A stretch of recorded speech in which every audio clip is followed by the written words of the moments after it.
All right, thank you for being here today. This is another wonderful, wonderful opportunity to see and speak to and really hear from probably one of the best leaders we have in the country, Lieutenant General Stephen Gilland, our superintendent at West Point. Come on out here, General.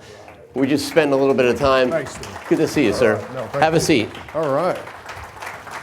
We are so blessed here in Orange County to have West Point call Orange County our home, and we had a warm-up act. I hate to say that, he's going to kill me, but with General Shane Reeves about a month and a half ago. We had a fire chief a few weeks ago, right before 9/11, but you, sir, we're super excited because you are really the guy that's making the future of the Army leadership in this country, and at a really wild time in history. Okay, well, I wouldn't say that I am the guy. I would say it's a team effort. There's no doubt about that. And first of all, thanks, Steve, for allowing me to come out here with you. Thanks to all of you for attending tonight. I'm sure on a Tuesday evening, there's a lot of things that you could be thinking about doing. I'm not sure if the Mets or the Yankees are playing, but I mean, their seasons are, we'll see how that all works out. I think that as we look at the United States Military Academy and this incredible role that I am fortunate to be in, we really got to think about the future. And the fact is, our young people today they're pretty good. They're really good. And when people ask me about, well, hey, what about our younger generation and so forth, I'm like, I'm not worried about the younger generation. I'm worried about us. All right. We think about adaptability. We think about initiative, ingenuity. I mean, young people come with all of those skills. Now, you may have to work with them to kind of bring those skills out, but things are pretty intuitive to them, things that are not as intuitive to necessarily our older generation and so forth. I'm also really fortunate in that at West Point, I mean, one, we bring people in from all over the world, truly. Different backgrounds, upbringings, different value sets, and we bring them in, and we work with these young people to align them to the ideals of duty in our country and the Army values, which is loyalty, duty, respect, selfless service, honor, integrity, and personal courage. So, sir, how did you get started? I didn't know with General Reeves that he had a number of people that went to West Point. Oh. Do you have a history that went to West Point? And how did you end up deciding to go to West Point and picking the Army? Yeah, so I would love to have an incredible story like that of Shane Reeves, who has multi-generations of West Point's graduates. I came to West Point in 1986 from Illinois. Because it was free, all right? I grew up in a rural area, my grandparents' farm, in the 1970s and 80s.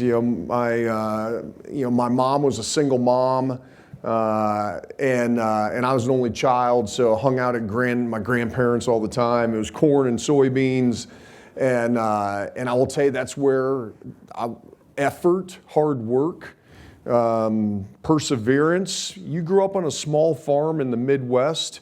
Like I won't say that it's easy because it isn't, but you learn to value things, the intangible things.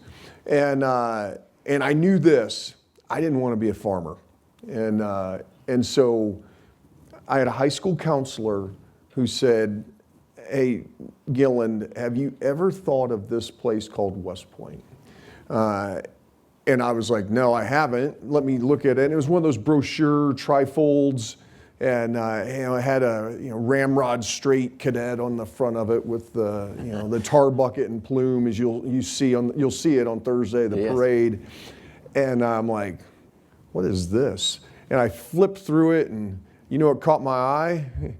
It was free. And so I'm like, holy cow, how do I learn about it? And make a very long story short, I applied, I got accepted, but I had never visited until I showed up on day one. Wow.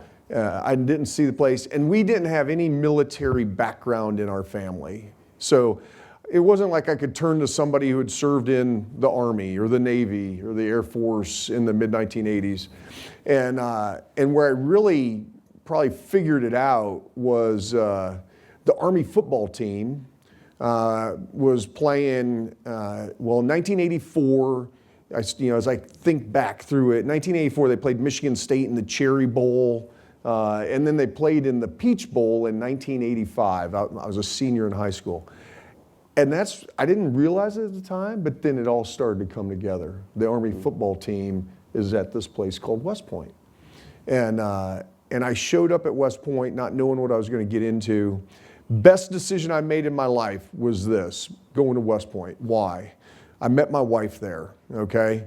The military academy changed my trajectory in life by creating opportunities that I didn't know at the time were going to happen.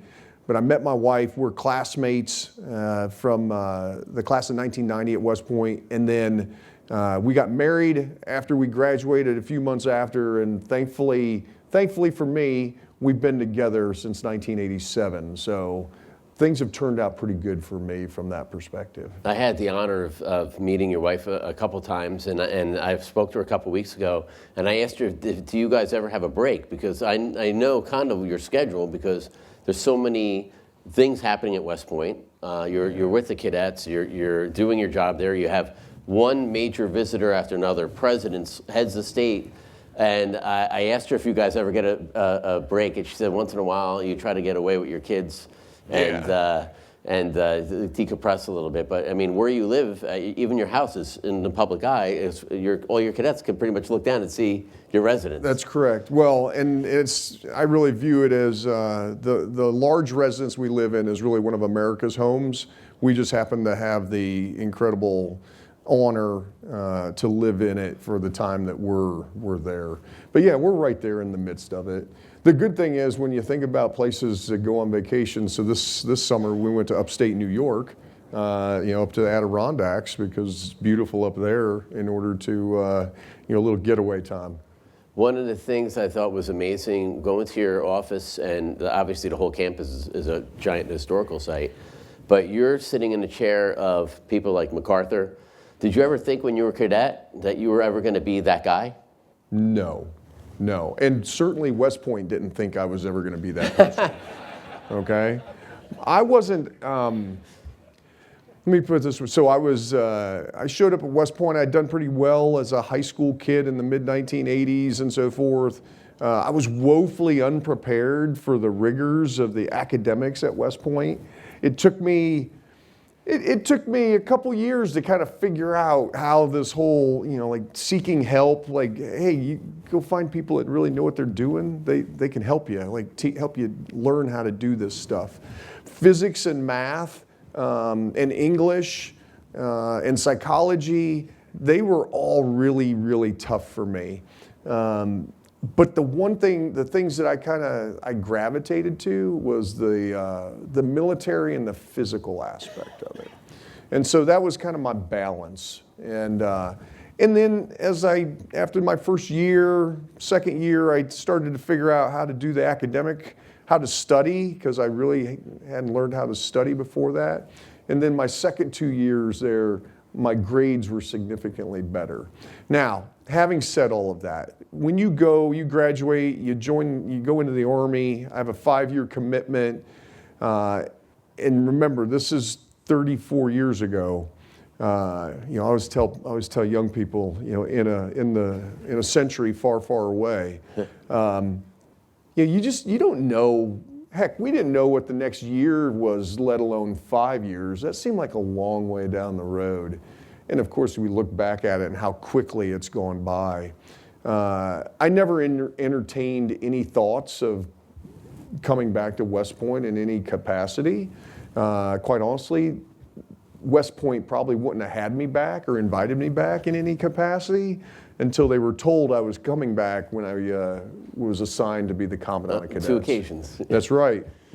So you graduate in '86, and now you look from high school. From high school. Yeah. So you've been in West Point. Now you have 2024.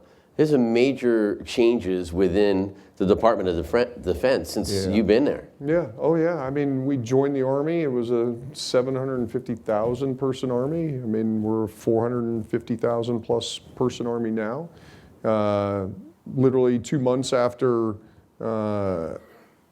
we graduated, Desert Shield started.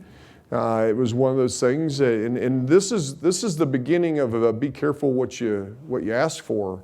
So, in 1990, I'm driving down to what was called Fort Benning, Georgia, now Fort Moore, Georgia, to go to my infantry officer course, and I mean I'm driving down I-75 through Tennessee and northern Georgia, and on the radio, it's guess what?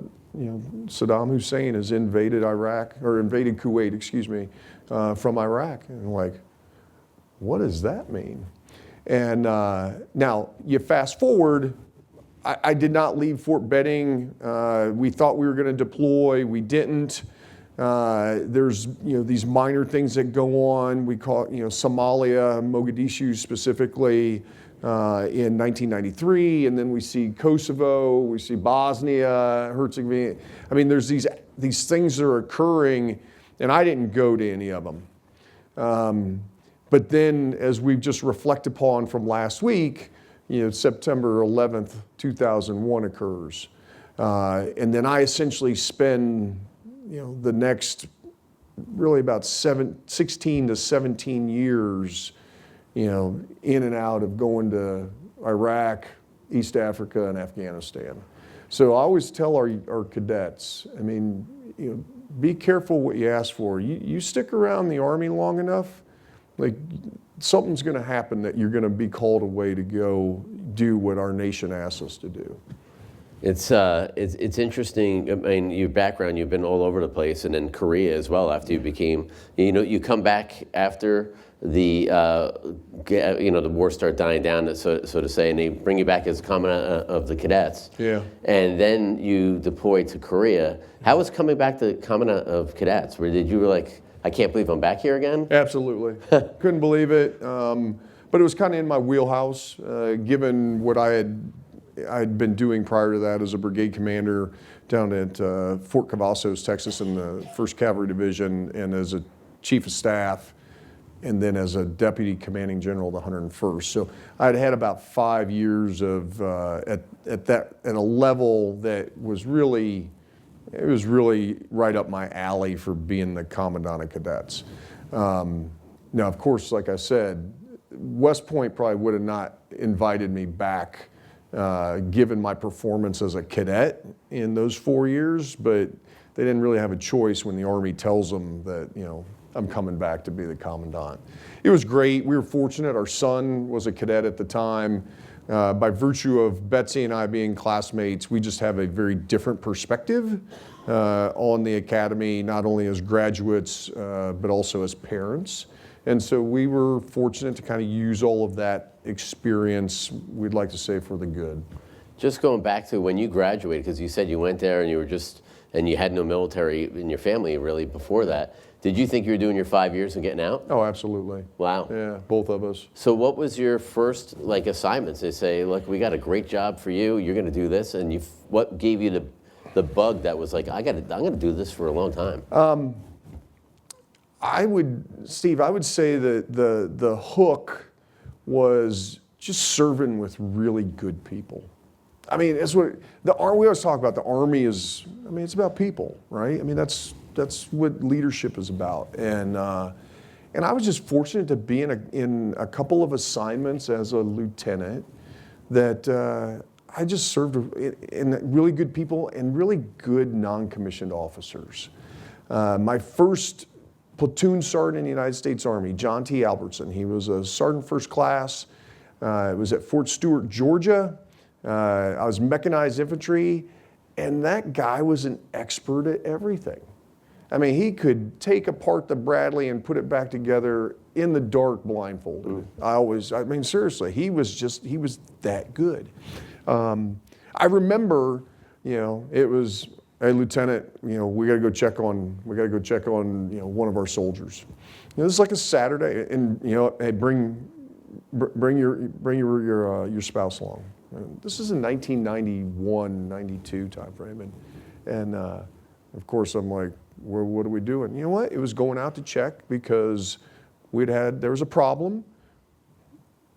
Soldier's spouse had reached out to the platoon sergeant, and the platoon sergeant was going out there and he was going to fix it. And how he was fixing it was, okay, we're going to get you two apart. We're going to make sure that we're taking care of the spouse. We're going to make sure that she's got resources. Make sure that the child, they had a baby, and hey, Sergeant, you're coming with me, and you're going to come with me, and we're going to talk about this stuff.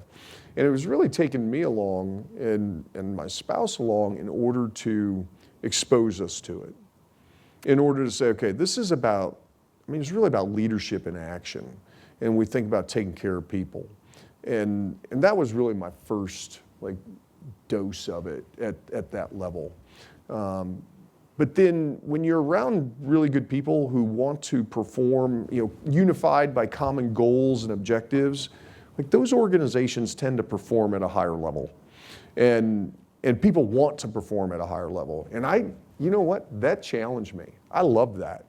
And that's what kind of got me hooked. Did you have a lot of bosses that were like, Steve, I know you want to do a 5-year guy. You need to be career. You have potential, that pushed you, that said, you have a little bit special sauce in you. We need to keep you around, and you need to start doing this to promote and continue to climb through the ranks. Do you have a lot of, no? No, I didn't. See, this is a different type of leadership. This is great. And it wasn't, I'm one of those people, I've never been the best at anything, and that's okay, but I go back to values from growing up on a farm, like working hard, presence matters. You got to show up and you got to deliver. You got to do something about it. You may not be right all the time. We all make mistakes. What do you do about it? Do you own it? Try to do better. Those are things that I just kind of grew up with. And from the Army perspective, I've taken the approach of make someone else tell me no. So there's things I want to do, whether it's jumping out of airplanes, so I want to go to the Ranger Regiment. Ranger Regiment's a pretty good unit. They're really good. It was one of the, hey, make someone else tell me no. I wanted to go to Special Operations, down that pathway. Well, okay, someone's got to tell me no. And they did tell me no. And you know what I did? I tried again because I wanted to do it. And my second time around, they said, okay, and gave me another shot at it. And so that's why I really try to impart a few things. One is, be positive. Being positive matters. It is. It's infectious, not only for yourself, but for others. And who likes hanging out with negative people, right? Does anybody really like hanging out with negative people? Do your best. And you may not be the best, but do you do your best at whatever it is? And that means treating people the right way.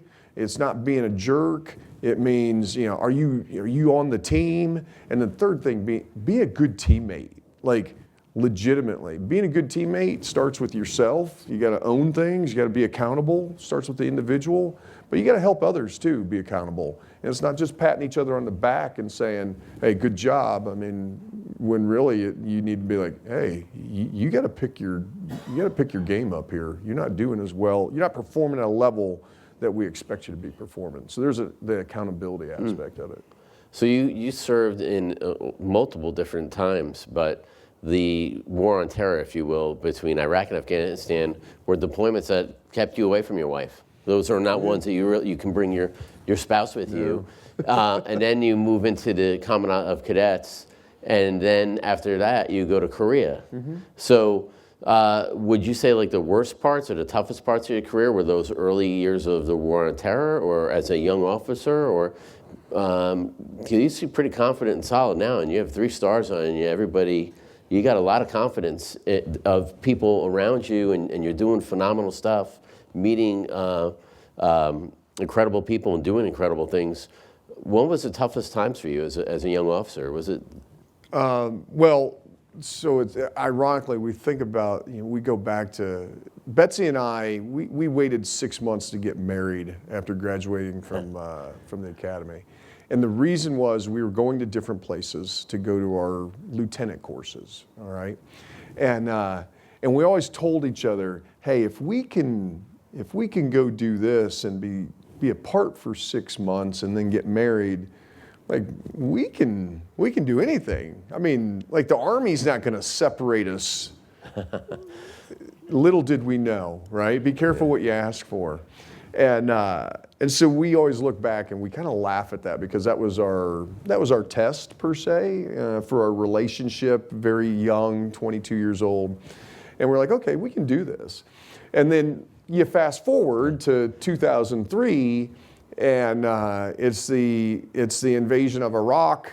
You leave, you don't know when you're going to talk to each other again. We certainly didn't have, I mean, now when we think about technology, but I'll tell you, I wasn't in an organization that, from a technology perspective for about 10 years that I was able to I could FaceTime or Zoom or, connect with my family from afar. It was a phone call every now and then, a whole bunch of letters. I mean, I've got boxes of letters that, my family wrote me and so forth through those multiple deployments. Maybe we put those in a book someday, but that was what we accepted. We said, this is what we're doing. It wasn't easy. We didn't necessarily know what the next day was going to bring, but I will tell you, when I think about, and we talk about leadership, there's also the aspect of in the military leadership at home, and I'm incredibly fortunate. Betsy, my wife, did not. It was like we have 3 kids, and you know what? It was about doing things. It was about maintaining routine for our kids. It was about getting them to whether it was soccer or volleyball or whatever it may be, Boy Scouts, Girl Scouts. It was about routine and not sitting at home in a manner that was like, okay, I mean, when is Dad going to come home? It's like, no, I mean, we're gonna keep doing the things that we do in life. And when Dad comes home, Dad rejoins, and better rejoin in a manner that's not disruptive, because they got their routine set. And hey, Dad, you need to figure out what's going on here in the Gilland household type of approach. And that's how we approached it, which I think, it helped me. It did, because I wasn't worried. Now that happens to be our individual case. It's not always that way. What's the, I got a couple things I want to ask you. One thing I was going to ask you is why your kids were not born with feathers, because I've seen you jump out of a helicopter and you're a 3-star general, which is pretty badass. And I think the entire crowd was shocked when they saw that. But what was the best, you think one of the biggest leadership experiences you ever had that, man, I learned, that you go back to saying this is one of the defining moments of your career? Let me think through. So I had a boss one time who, actually the same boss, a couple different things. One was, I got fired by him, okay? Wow. I got fired by him. It was one of those things that out of, the situation was pretty chaotic and so forth. Didn't necessarily agree with some of the decisions that were made. Not that they were wrong, but maybe he would have made different decisions. And he said, Gilland, I'm firing you, and I'm coming up there. This was on the phone, and finally he got up there. It took a day or so, and I packed my stuff up, and he kind of had stepped back and said, "Hey, talk to me about this. What occurred?" So you walk him through it, and thankfully he didn't tell me to he didn't tell me to put my stuff on the aircraft that was leaving. So I unpacked that night and was able to stay in position. What did that tell me? It's about being able to listen. All right, it's about being able to open your ears up. Not necessarily. The first emotional response may not be the right response, and do you have the ability to step back and say, okay, wait a second, let's figure this out. Let me hear all the facts, because maybe all the facts on the front end weren't entirely factual, right? That same boss, though, also said, as you think about organizational leadership, also said, hey, in high-performing organizations particularly, you can maybe, if you satisfy 50% of the people 50% of the time, you're doing okay. And that has always stuck with me. And I say that because, and that's been 20 years now,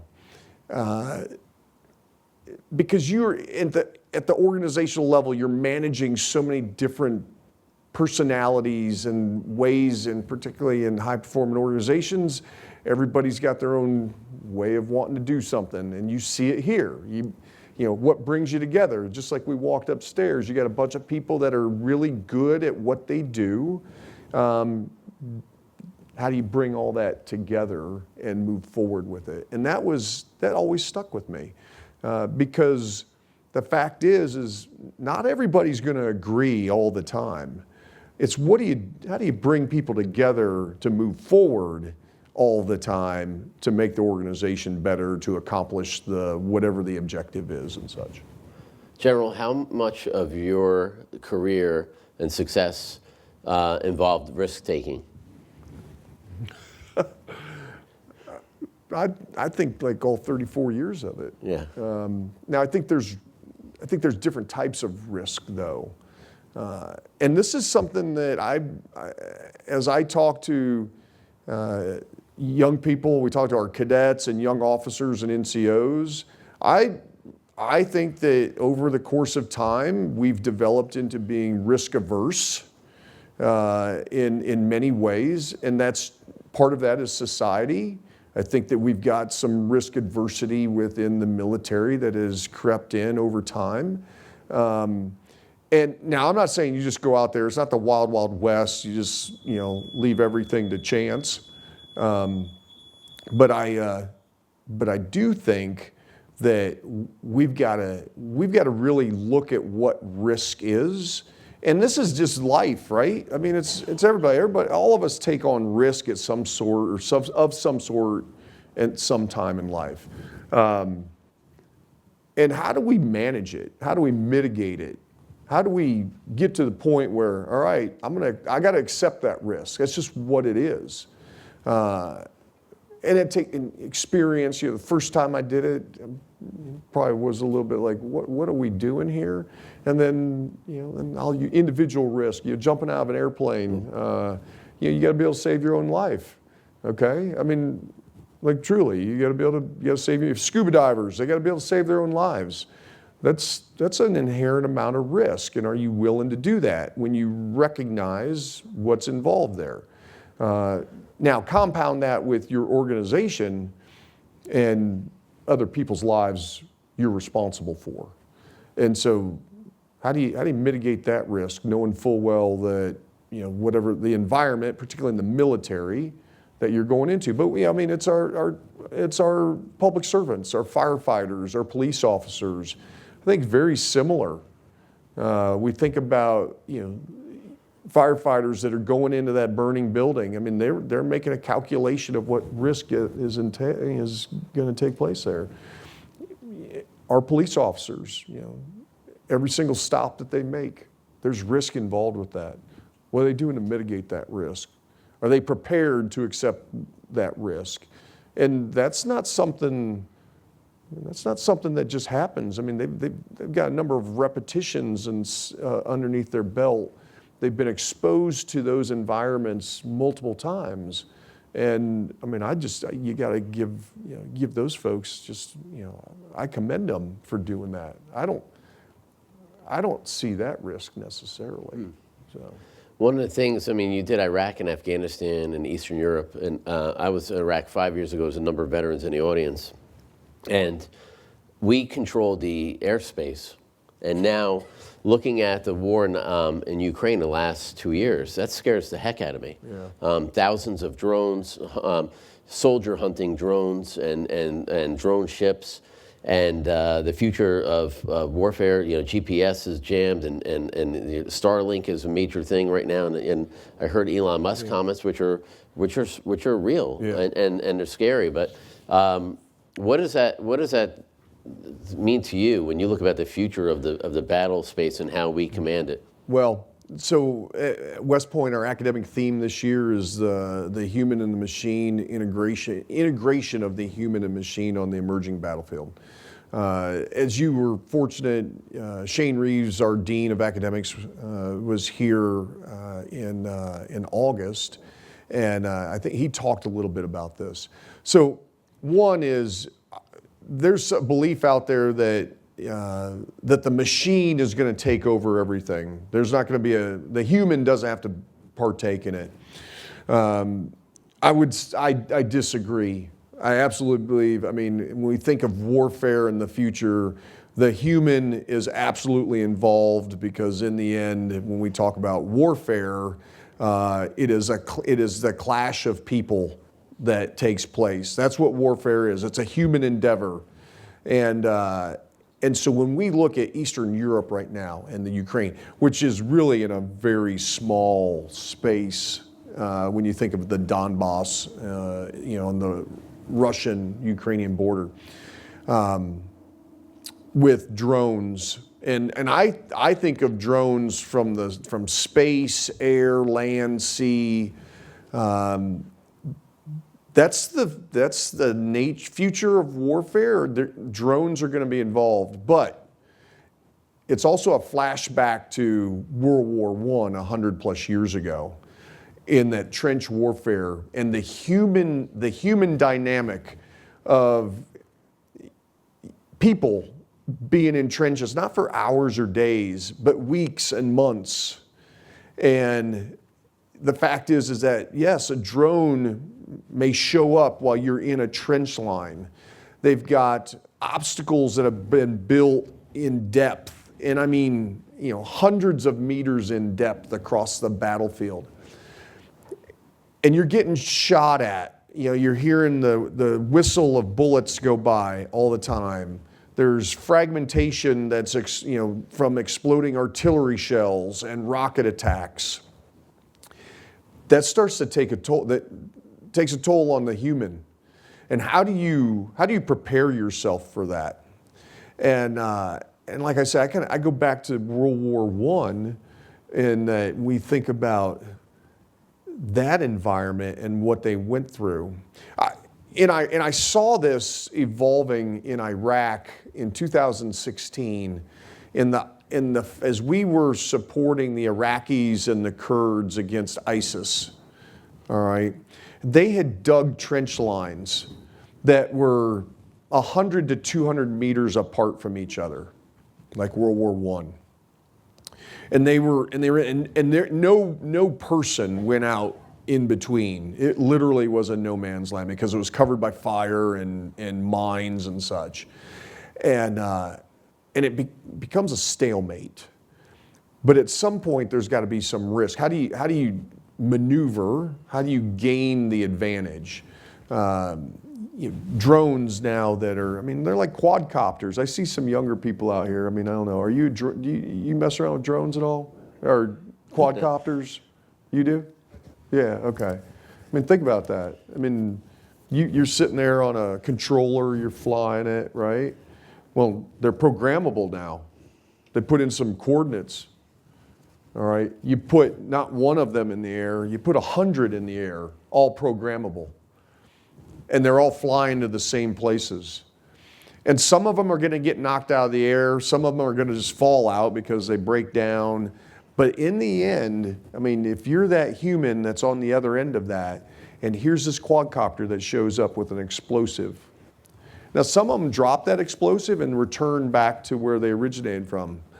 Some of them just fly in with that explosive and blow up right there. There's an emotional, psychological, behavioral wellness toll that is taken upon each individual. Now, scale that out. And that's where when we talk about, when we think about our future of warfare and the adversary, It's going to take the mobilization of the nation to be able to execute that type of warfare. And we got to be postured for that. And how do you galvanize people to be able to operate in those environments? And when I say galvanize, I mean like harden them, because it's going to take a toll. It's going to over time, and that's not easy. That's not easy. And I think that's one of the things that we've got to really look at ourselves and how do we do that and across our nation. And for people that don't think that our adversaries, they look at it very differently. They look at the use of drones differently, the ethics of drones or the use of drone warfare. We apply, a model of thinking that is, in accordance with the laws of land warfare. That's in accordance with, our respective values as Americans. Our adversaries, they don't have the same values. They don't apply the same values and the ethics associated with it.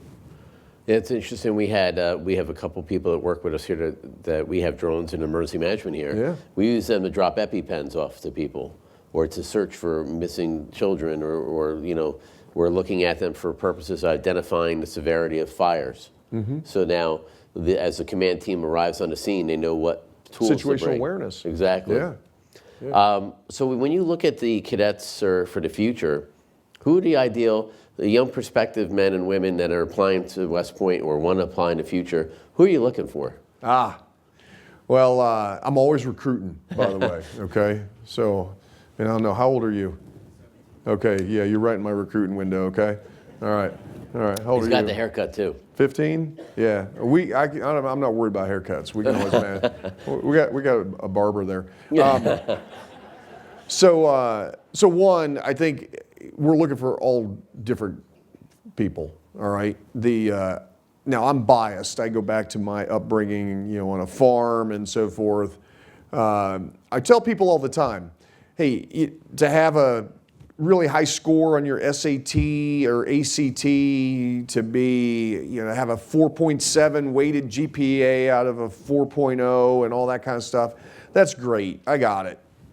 We can't forget about those people out there that have the 3.4 GPA. Maybe they don't have as high a score on the ACT and SATs because they work a job or two jobs in order to, help their families out. But you know what they've got? They've got these intangibles called grit. They got these things called determination. There's young people out there who will drive, they will go to drive from their high school district that their home is in to another high school in order to seek opportunities for improvement. Because the high school district, one district over, it's just a better high school district. They learn more. There's more opportunities created from it. Those kinds of things matter. I look for that. And how do you pull that out of people? How do you pull out that, I've been knocked down a couple times, and what do I do about it? Do I get back up, or do I just, I can't do this? Those intangibles matter to me. And my belief is that the Army is a team contact sport. All right? It is. The Army, you got to be one, it is a team. At whatever level you're at, it's a team. Because we can't do anything by ourselves. It relies on the team mentality. The other is, guess what? You're going to get punched in the mouth, you're going to get punched in the gut in the Army, because we do hard things. All right? And when you do hard things, you're not going to be successful all the time. But if you do them, and you do them again and again, you're going to become successful at them, because you're going to get repetitions with it. And it's going to become easier. And then you know what we're going to do? We're going to give you more hard things to do. And but that's life, is how I see it. That's just life. And so it's really a preparation for that. And so when we look at, young people today across our nation, what I find is that, I go back to my earlier statement, young people today are pretty dang good. And across our nation, they can do all kinds of things. I want that mixture of talent and skills. I want to bring it to the United States Military Academy.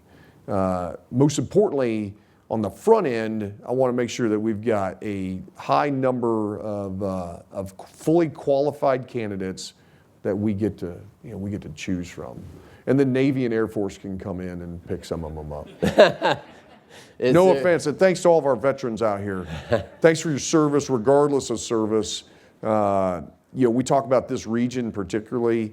It is, and I know this because of West Point and servicing our retirees and veteran population. We tend to, people can forget about that, and this is, and when I look at not only Orange County but the state of New York, one, it's a very veteran-friendly state, and specifically, this area is very veteran-friendly, and that matters because it's the community aspect that we have here that allows people to support each other. So, General, you said earlier when you started and you applied for West Point, you didn't dream your whole life to be a military officer or a general. No. Who were your heroes, and who are your heroes now? Did you once you get into West Point, be like, man, I think this guy MacArthur seems like a good guy, or hey, I can identify with Eisenhower. He grew up in a farming area in the Midwest. Yeah, I mean, heck, I'm not sure if I even knew who Eisenhower was when I was a cadet. When I think about mentors, and I think about, I referenced John T. Albertson, platoon sergeant. I referenced a guy named Mike Hall. He grew up in Ohio. He was my first sergeant in the Ranger A Company, 1st Ranger Battalion. And he was he was a soldier, the first sergeant, they're the first sergeant is a senior non-commissioned officer in the company. And he specifically he had basically held every position in the company. He was an expert at anything and everything. He knew how to take care of people. He was present. He was the first one that would be out there to make sure that, to lend a hand to get something done. And when I look at people like that, I'm like, you know what, those are the people that you're going to follow. Because they're leading from the front. They are the role model and the example that all of us are like, yep, I want to be like him or her. And I think those are the qualities that really matter. You've been the boss, like you're the boss of superintendent. You've had multiple commands.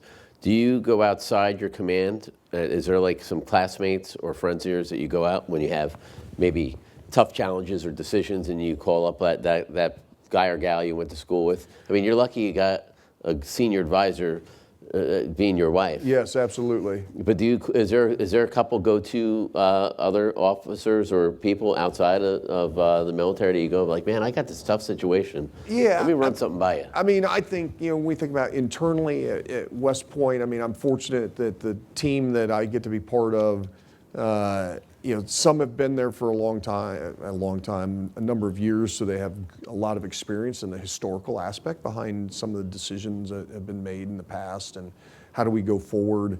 They also have vision, and so I look at, whether it's, Shane Reeves, it's my Command Sergeant Major Phil Barretto, we served in Korea together. And those are things, when you get the opportunity to put your own team together, I mean, like, I'm a big believer in, like, put your own team together. And that's where I had the opportunity. Phil Barretto and I were in Korea together for a year. He left to go assume another position. And when I got the opportunity to come to West Point and select my senior non-commissioned officer, Command Sergeant Major Phil Barretto was at the top of the list. And thankfully, he was willing, because the Army wanted him to do some other things at a higher level. And I'm thankful that he said, hey, you know what, Team Barretto's all in, and they want to come serve at West Point. So you were able to bring him with you? Well, he came in a few months after I had gotten That's great. there. But the point being is, here's somebody I trust. I've served with them before. Hey, what do you think? What are your thoughts on this? And then there's a couple people out there, that I got on text.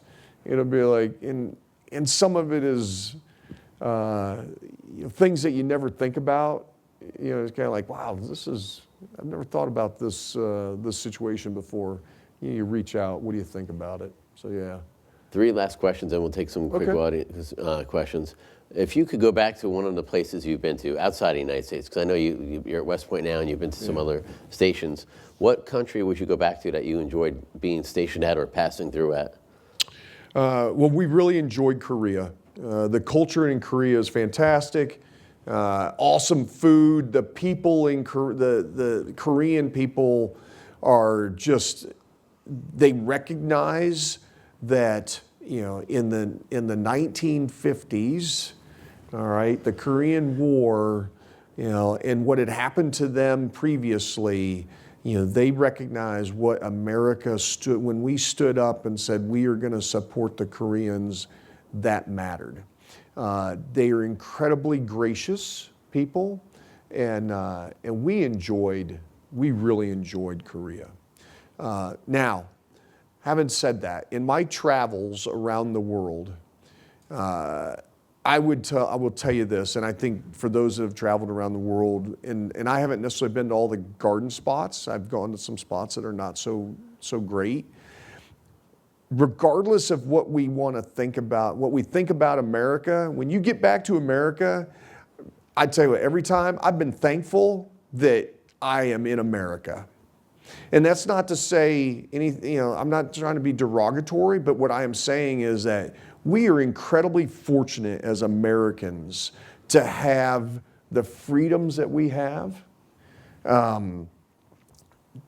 to grow up in the opportunities that exist in the United States of America that do not exist in many of the places around the world, the nations around the world. They just, I mean, there's no other place like it. So even though we've got lots of things that we can certainly improve upon, not only as individual Americans, but as a nation, we're pretty dang lucky that we get the opportunity to be citizens of this nation. I couldn't agree more with you. I feel every time I go out of this country, I'm really happy to be back. I think I've kissed the ground 4 times since I've been out of this country.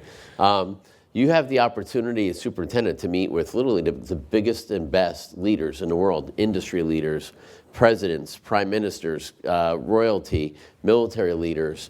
Who's been like your top few that were like, man, that's something that's hanging on the wall above all the other pictures? Wow.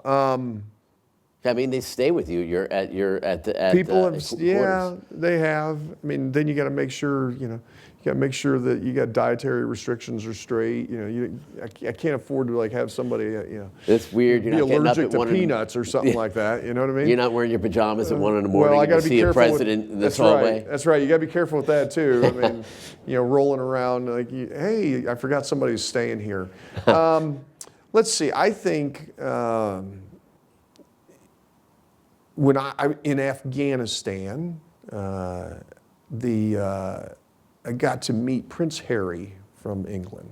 Okay, so this is 10 years ago, and 2014 timeframe, and the reason I bring this up, why it's memorable, is because, you know, I mean, Prince Harry was pretty young, and regardless of what, you know, people's thoughts are, here's a young man who, one, serving his nation. He was an Apache pilot for the, you know, in the British Army. Had obviously royalty brought up. I mean, what comes with that? But he has and had this incredible passion for service and service members and families, regardless of what nation you're a service member for. And you know, you don't see that in the media and so forth. And then when you like meet with them, you sit down and it's like, wow, this is pretty neat. Was he a regular guy? Yeah, he was. There's a number of, and I won't try to say names because I couldn't get them all. I'll mix them all up.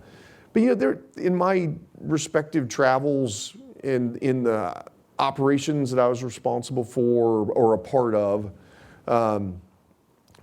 There's a number of Iraqis, a couple Afghans that, you talk about their desire to serve, their passion to make make things better for their family, for their nation, and the sacrifices that they go to.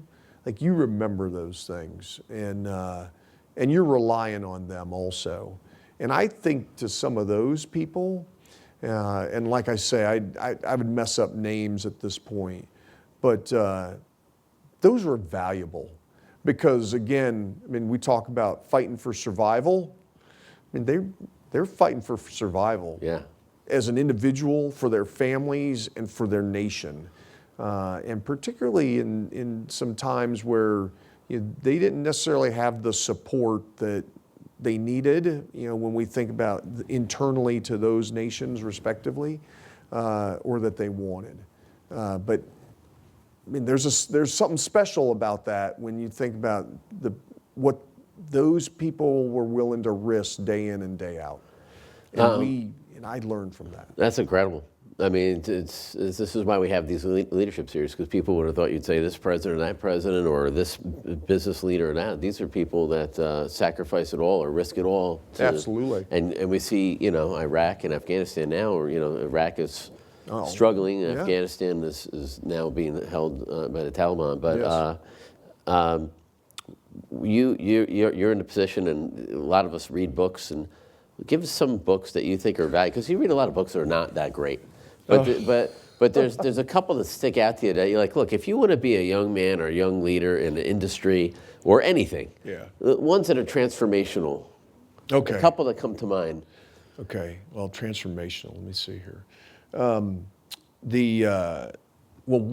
book that I'm in the middle of reading right now is a book on Eisenhower.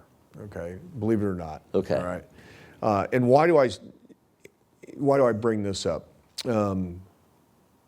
Because when Eisenhower, he was put in as a Supreme Allied Commander of Europe, and it's his lifetime, but it's really focused on his time leading up to the invasion of Normandy, and then the invasion of Europe by the Allies in order to defeat Nazi Germany. And people look and they say, well, why George Marshall, who was the Chief of Staff of the Army at the time, who was brilliant, why didn't the president select George C. Marshall to go over and run essentially the operation for the Allies? Because he very easily could have. But it was really about where do you weight your efforts. At the time, it needed Marshall here as in the United States. And Eisenhower, if you're familiar with Eisenhower, he's a Kansas farm boy, long time in the Army before he ever really started ascending through the ranks, and spent a lot of time on general staffs. So he understood how these different staffs worked, and specifically the personalities that go with them. And Eisenhower was put into that position to be able to lead organizations despite all these personalities. And personalities, from the British, we think about the number of British personalities involved. We think about, Montgomery, Winston Churchill, which there were tensions and such. We think about, what England was going through at that time, being bombed every night. You think about the various commanders in the U.S. Army at that point.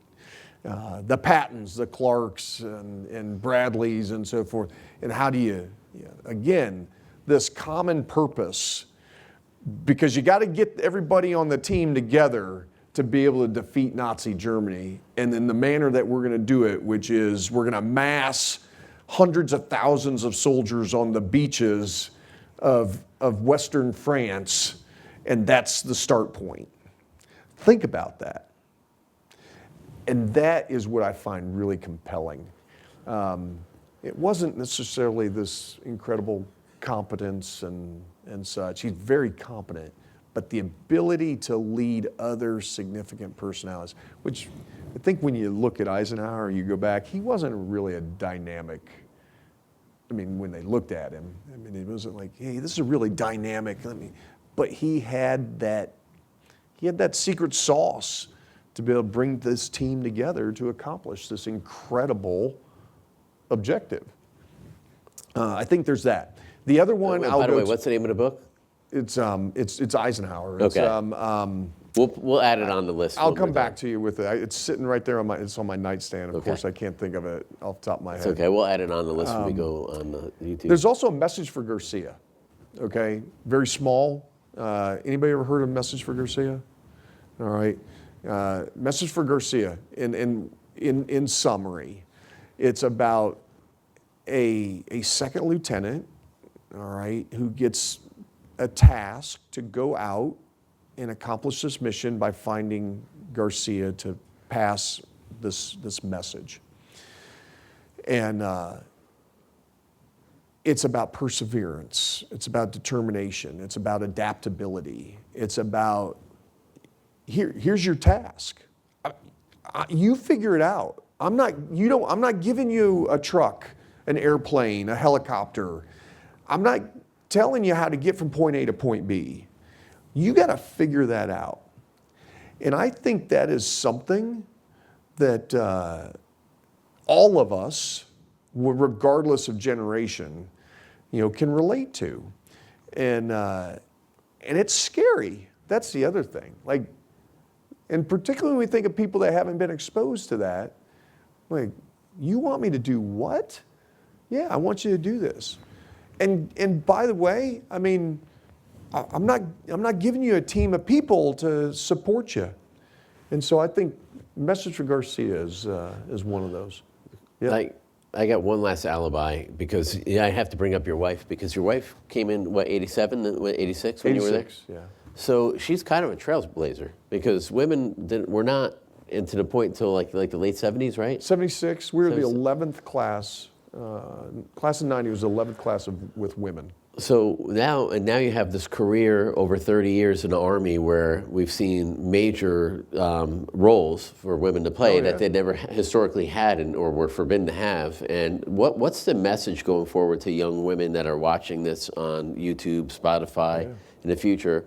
I have 2 daughters. You know, I want them to have every opportunity available. And so, how has that changed in your career, and what's the opportunities for them? I think, well, I mean, every opportunity that they want to seek out, regardless of being a man or a woman. Like, I go back to make someone else tell you no. All right, and I think I've got 2 daughters also, and I want them to be able to do whatever is within their reach, and which should be everything. If they have the desire for, then pursue it. Yeah. And we ought to, and we meaning everybody, we should be encouraging of that. Yeah. We should be supportive of that, regardless. Like, hey, you want to do something? Let's make someone else tell you no, and don't hold them back. And I think that's important as we think about society today. Hey, it doesn't matter being a man or a woman. Like, men and women can do everything together. I think it's absolutely, that's on there, and we ought to be supportive of that, and we ought to be thankful for that is what we ought to be. Because I tell you, I see the talent at the United States Military Academy, both young men and women, and it's awesome. It is, and it's like, we got this thing called the indoor obstacle course.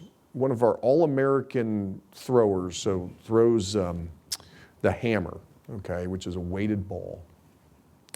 I watched her go through the indoor obstacle course a couple weeks back, and she absolutely crushed it.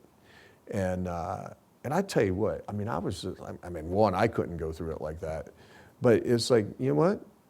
You can do whatever you want to do, and both men and women seek that, be challenged, do hard things. Once you make hard things easy, go seek out new hard things, and just keep working through life like that. That's how I see it. That's great. Thank you, General. I'm going to take some questions from the audience real quick. We have Mike's. Just put your hand up real quick. If you want to ask the General a question.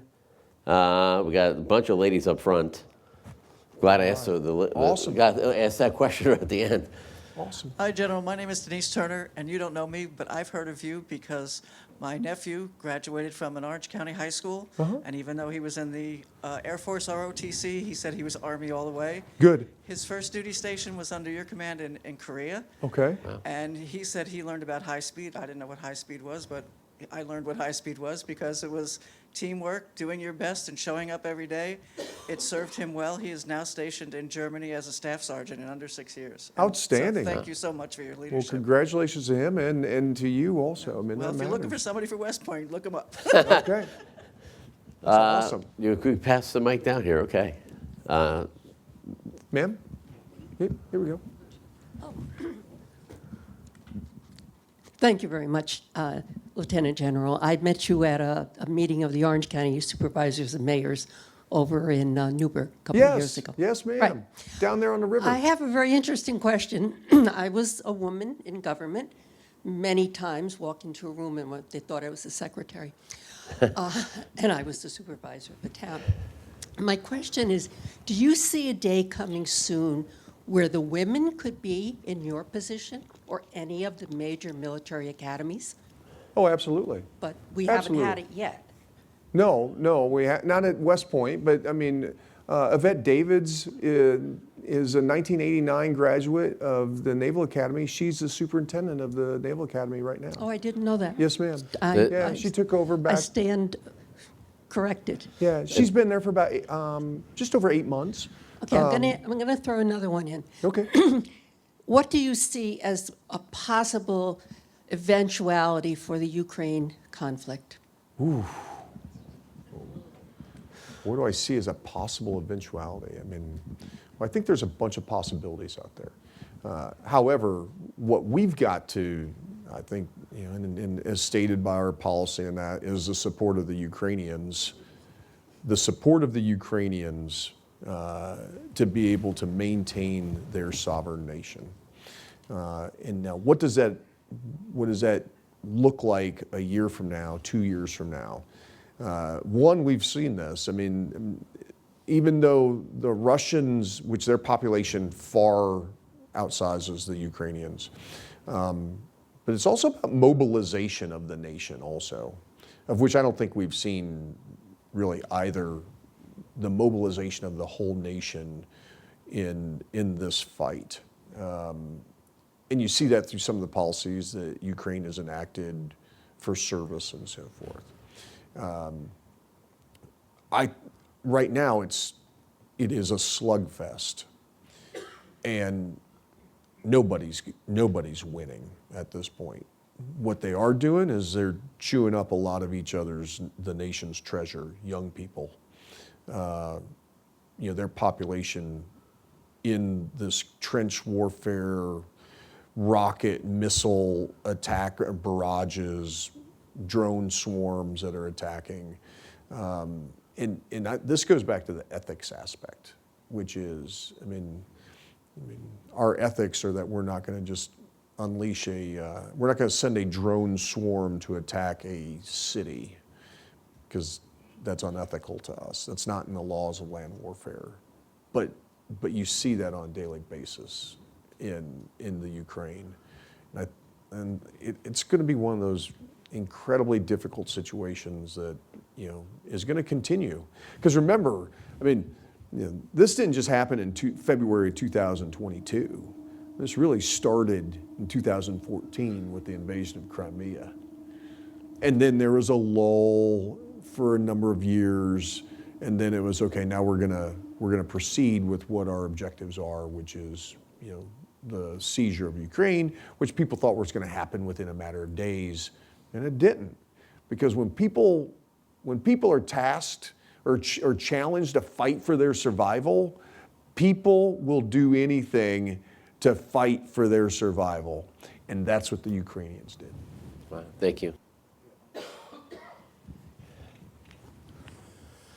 Thank you very much for your service, number one. Thanks, sir. Number two, with all your military experience, what in the world, with this crazy world that we have going on, what scares you the most? Where do you think we're the most vulnerable? Well, I was going to ask you that too. What keeps you up at night? But Yeah. Not a lot of things keep me up at night, all right? One is because I bought one of those really expensive beds that, like, you know, can set you up and, you know, oh, that's great. yeah, because I figured, you know, I have not slept well, and then I also have I have a CPAP, so when I use that, I sleep pretty good, all right? But because sleep is an investment. So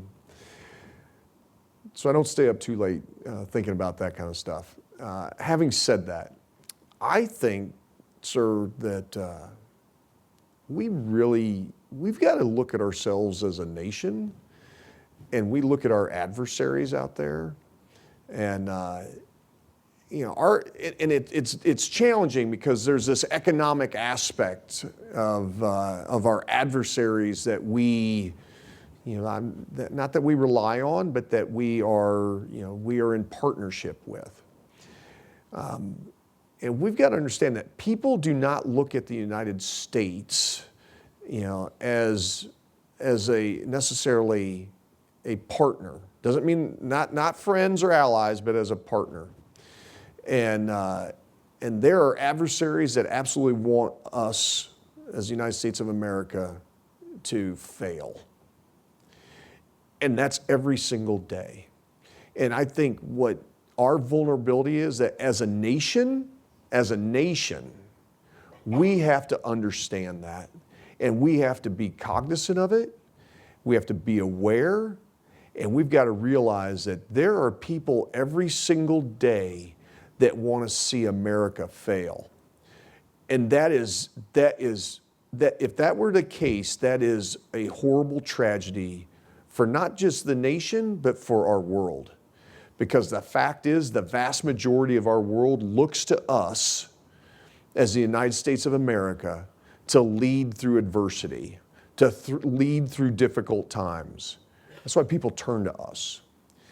But those forces that are out there every single day that are working against us, we as a nation have to realize that. And it's not just today, it's not just tomorrow, it's for the next 5, 10, 30 years. It's decades. And we have got to be aware of that. And so what do we do about it? We talk about hardening of our infrastructure. Infrastructure being cyber, you know, being able to withstand any type of cyber attack, being able to withstand any type of economic downturn, be able to understand the misinformation and not necessarily believe all the information that goes on out there. How do we develop ourselves to think about that? Because it's hard, because across our nation, people every single day, what are they thinking about? Hey, food on the table, taking care of their kids, education, trying to make life better for their kids than what it was for them. And I understand that. But there's this aspect that within that, though, I mean, when we think about our adversaries, it's going to take the mobilization of the nation to be able to defeat those adversaries. Thank you. Any other hands up? Oh boy, we got a bunch, okay. How about the young man right here? 17-year-olds. Are you applying in West Point? Yes, I am. Okay, good. Otherwise, You already did apply? Otherwise, I got the link for you, okay? Get you signed up. Starts with WWO. That's right. Hi, good EDU. afternoon. Thank you very much for your time. My name is Thomas, and I currently have an open application to the Academy. I'm mostly all finished with my application, but just from your standpoint, what are some things that I can do to possibly improve on my application, or just things that I could possibly improve on in the next year? So here's what I'd tell you. One, finish your application, okay? Yes, no, my Okay. application No, is I fully mean, complete. You know, yeah. get in the nomination process. You know, your, Congressman Ryan is your local congressman. I would also put your nomination into both your senators, Senator Schumer and Gilland. I would also say, once you do all that, don't slack off. Like, Okay. don't turn into like, okay, it's done. I mean, No, keep working hard. Keep, because habits, particularly good habits, like if you're disciplined at developing good habits now, and you maintain those good habits, that's about life. I mean, and that discipline is required at the United States Military Academy if you're fortunate to join the class of 2029. I would also say, like, stay in relatively good physical condition. Like, do physical stuff. That's something that I look across our nation today. We talk about vulnerabilities. I think that, and this is relatable here as we talk about this young man. Hey, young people today, like, getting outside and doing stuff, like being active. I mean, do you sit around, on the fuzzy couch playing No, video games not or at all. something like that? I'm constantly lifting weights. I also do Okay. MMA, so I do kickboxing and jiu-jitsu as well. So. Holy cow! All right. But I look at across our nation today, and we think about what types of activities young people do, and I think it's incumbent upon us as parents, as school boards, as to create opportunities for young people to be active, because active young people matter. And then when we think about, like I said, being physical. But that also translates into, right here, it translates into, mental and emotional health. And how do we do that? And being physical also forces you, I go back to, forces you to have to challenge yourself. Whether it's running a mile, or it's climbing a rope, or it's doing pull-ups, whatever it may be, push-ups, all right? Hey, are you willing to challenge yourself the next day to run a little faster, do another pull-up, do another push-up than what you did the day before? And how do you try to improve yourself? I think we'd be well served if we had more and more people that were doing that. And that goes to physical education in our classrooms and so forth. And I'm a believer in physical fitness translates into, we think about, good health, lower insurance rates. I mean, there's a bunch of derivatives that come from that, and how do we do that? So I appreciate you asking that. Thank you very much. Good luck with that. And let us know if we can help you. Where do you live? Thank you. I live in Goshen. Yeah, so you're local, really local. He's in this town. Yes. That's right. Maybe Yeah. too local. Yeah. Thank you. Yeah, help your dad out.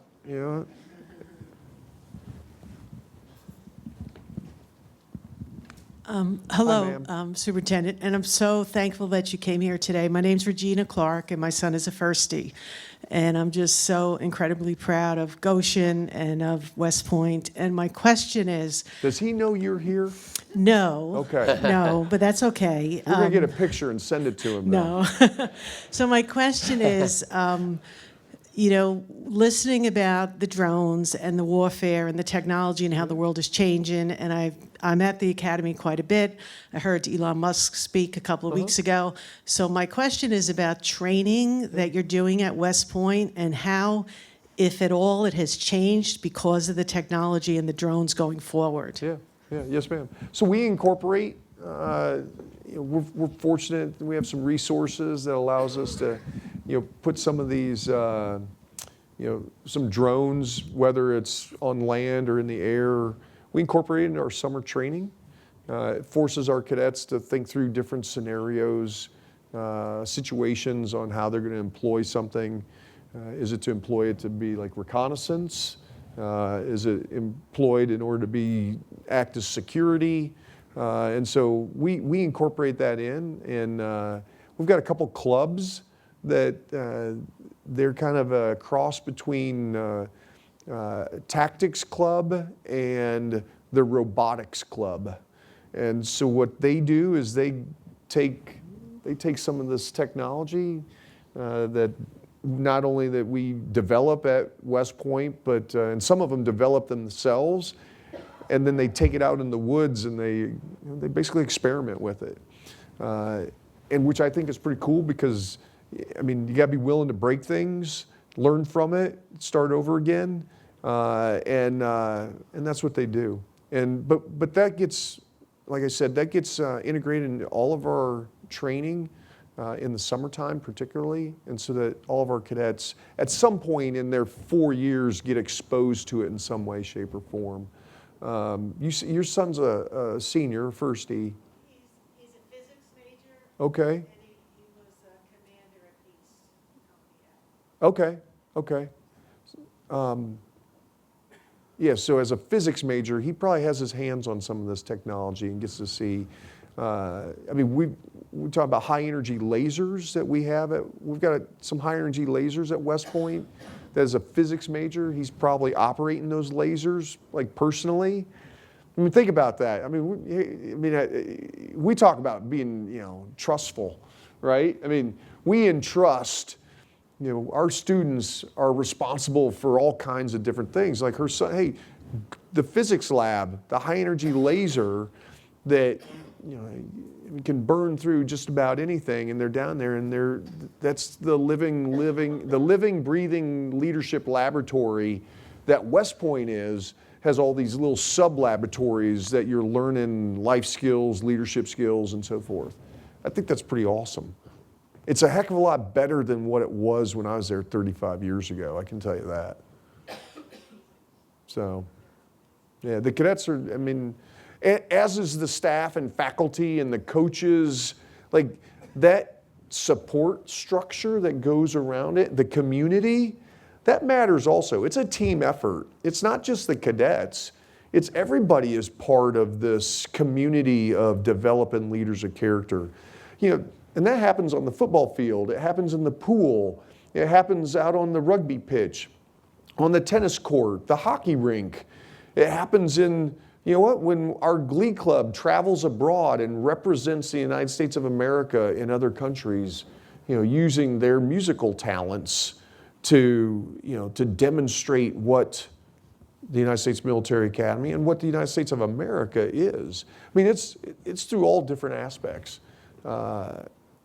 Which then leads me back to, I'm just fortunate to be part of the team, quite honestly. I really am. And we're thankful for that. Yeah. We had one more question up here, I think. You Man, guys they're are coming tough. to I get you. worried about you ladies up front. Okay. So I'm not going to stand so I don't block.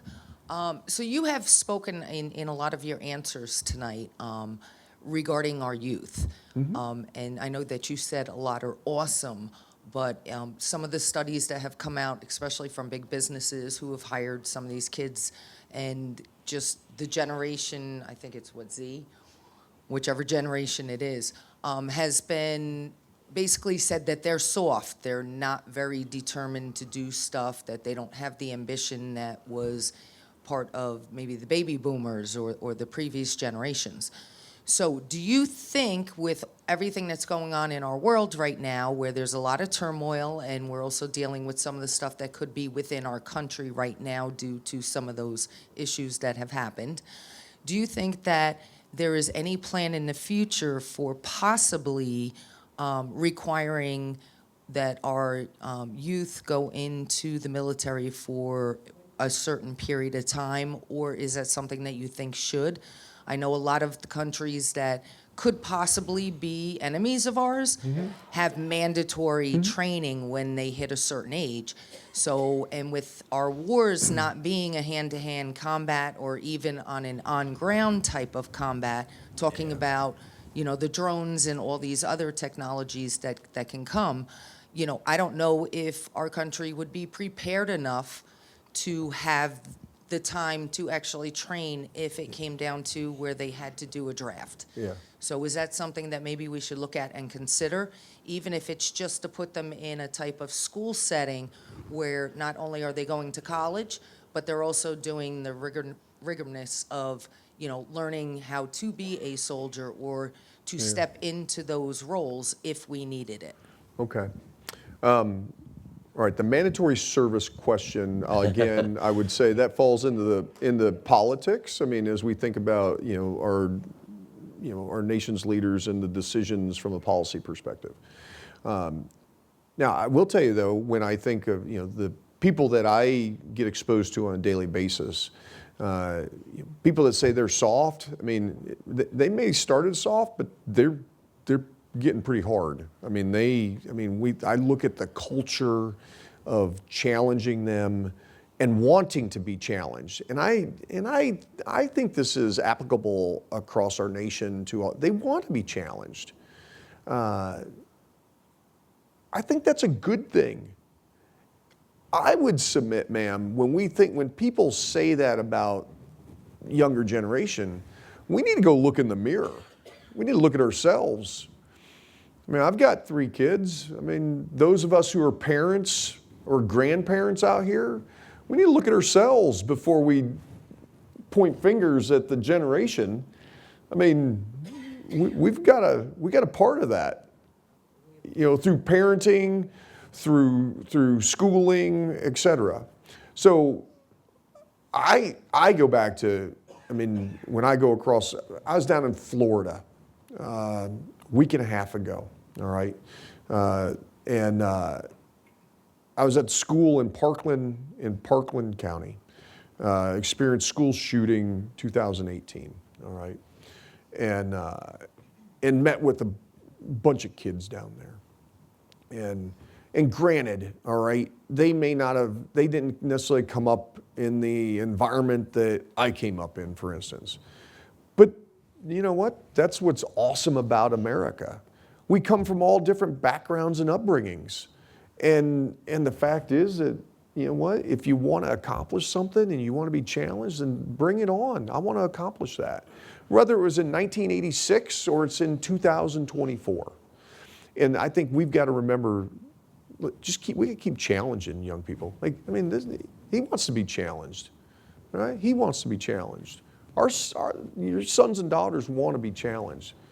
We ought to be working together to figure out how do we do that, and then how do we do it again and again and again, because young people want to, they talk about being the best version of themselves. We talk about that. How about just being the best that you can be? You may not be the best, but do you strive to be the best that you can be? And that's in all aspects of life. That's not academically. That's in how do you treat people? Do we treat each other with respect?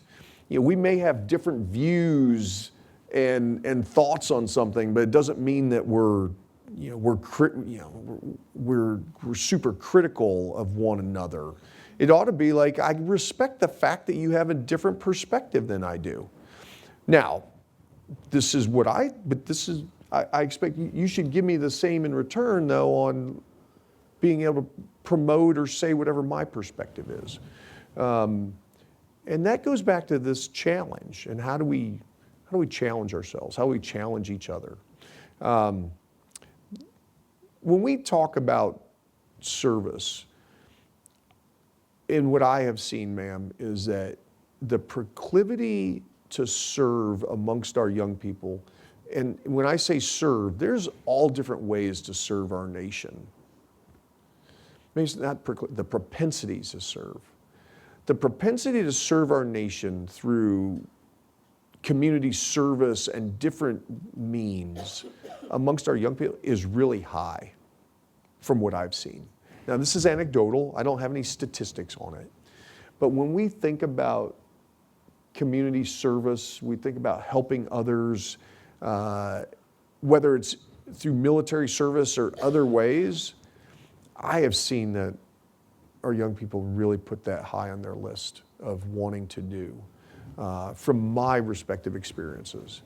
And so when I see that and I hear about it, I'm kind of like, you know what? They're a heck of a lot better than I was. I didn't necessarily raise my hand to do community service as a teenager. I see teenagers all over the place giving of their time and energy to help others. And I'm fortunate to kind of go all over the nation in different roles in recruiting specifically and seeing that. So I also look at, in addition to what you're saying, General World War II, leading up to World War II. I mean, World War II is deemed the greatest generation. But leading up to that, we were kind of fat and happy, and nobody looked at us as like this giant superpower. But in waiting in the wings were the MacArthurs, the Pattons, the Eisenhowers that had been trained that had the education, had the experience, and when the time came and the country was attacked and they needed to step up, we stepped up.